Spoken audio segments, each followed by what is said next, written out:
Everyone is telling you rate cuts are coming, cheaper mortgages, cheaper car loans, your savings account finally chilling out. Here's what nobody's telling you. The Fed just told us the opposite. In June, under the new chair, 9 out of 18 Fed officials penciled in a hike, not a cut. Inflation's sitting at 4.2%, the highest in 3 years. So either rates drop and your money behaves completely differently than it does right now, or they don't. And everyone waiting around for cheap money gets caught flat-footed. Today, we're covering both, because only one group of people is going to be ready.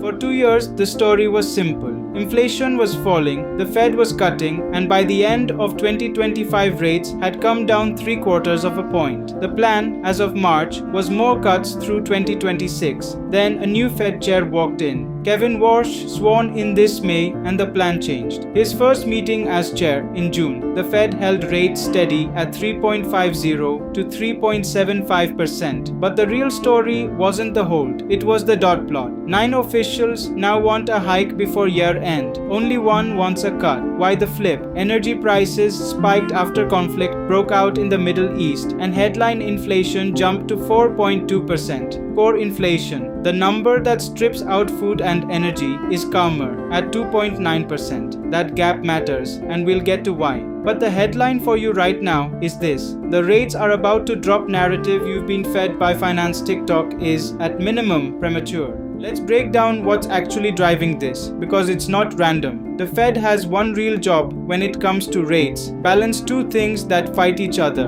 inflation and employment. Cool the economy too much, you get layoffs. Let it run too hot, prices spiral. That's the dual mandate. Right now, employment is fine. Unemployment sitting around 4.3%, barely moved in a year. So the Fed doesn't need to rescue the job market. That takes rate cuts off the table as an urgent option. Inflation is the problem child. Headline CPI at 4.2% is being pushed up almost entirely by energy, oil, and gas prices spiking since the Iran conflict started. Core inflation, without that noise, is closer to 2.9%. Historically, the Fed is supposed to look through short-term supply shocks like an oil spike. Warsh has said as much publicly. But here's the tension. He's also trying to build inflation-fighting credibility in his first year on the job. Nobody wants to be the Fed chair remembered for looking soft in year one. So even with employment fine and the inflation spike being partly energy-driven, the committee is leaning hawkish because optics and precedent matter as much as the spreadsheet. That's the macro engine behind everything downstream. Your mortgage, quote, your credit card APR, your savings account yield,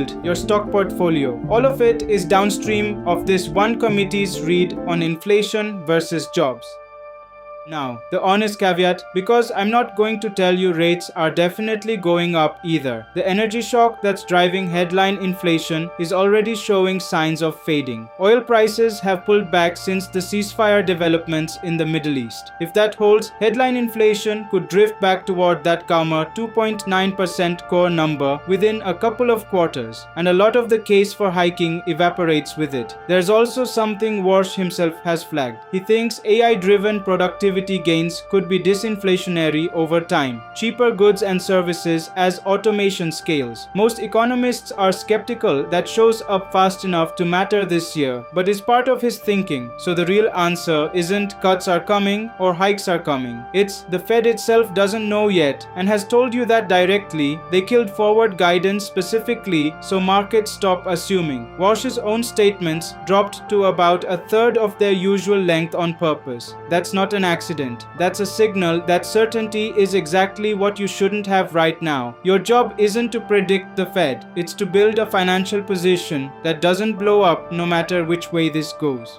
Let's get concrete. Here's what actually changes in your wallet depending on which way this breaks. If rates stay high or go up, your savings account and money market funds keep paying well. High yield savings are still parked around 4% plus APY, and that's real, safe yield. But if you're carrying credit card debt, that debt gets more expensive to sit on. Variable rate debt, HELOCs, some private loans, costs more. Mortgage rates, which move more off the 10-year treasury than the Fed funds rate directly, could stay elevated or creep higher, which keeps home affordability stretched. If rates eventually drop, your savings yield starts shrinking. The 4% plus HYSA you've gotten used to doesn't last. That's the trade-off nobody mentions. Cheaper borrowing means worse returns on cash sitting in the bank. Borrowing gets cheaper. Mortgages, auto loans, refinancing existing debt. And historically, rate cut cycles tend to be tailwinds for stocks and bonds because cheaper money flows into risk assets and existing bonds issued at higher rates become more valuable. Here's the mistake I see constantly. People position their entire financial life for one scenario. They dump cash into a HYSA assuming the good rate lasts forever, or they take on a variable rate loan betting cuts are imminent. Both bets can go wrong. The 2-year treasury yield already jumped after June's meeting, which tells you the bond market itself got surprised. Professional money got the direction wrong in real time. If they can misjudge it, you shouldn't be betting your whole strategy on a guess either.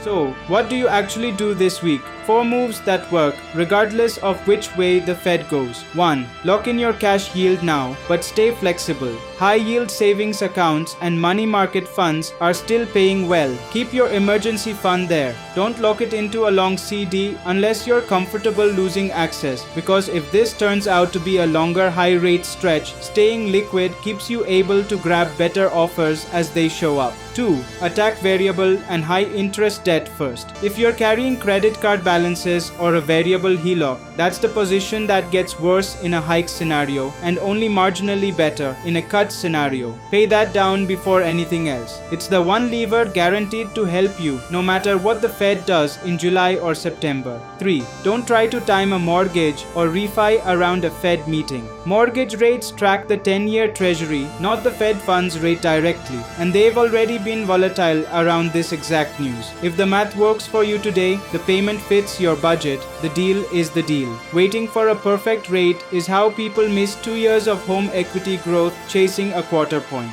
4. Keep investing on schedule, not on headlines. Rate cut years have historically been decent for stocks and bonds. Rate hike years are historically choppier, but nobody trades this perfectly, including professionals. Automatic, consistent contributions to your index funds beat trying to guess the exact month the Fed pivots. The theme across all 4. Build a plan that survives being wrong about the Fed, because even the Fed is currently wrong about the Fed. Warsh didn't even submit his own rate forecast in June. If the chairman won't commit to a guess, you shouldn't build your whole financial plan on one either. Rates dropping isn't a fixed date on a calendar. It's a live negotiation between inflation, employment, and a new Fed chair trying to prove he's serious. That negotiation could resolve either way before the end of this year. What you control isn't the Fed's next move. It's whether your savings, your debt, and your investments are positioned to be fine regardless of which way that vote goes. If this helped you make sense of what's actually happening instead of what finance influencers are guessing, subscribe. We break down a macro story like this every week, and drop a comment. Are you betting on a cut before December, or do you think Warsh hikes first? I'll pin the most interesting takes. See you in the next one.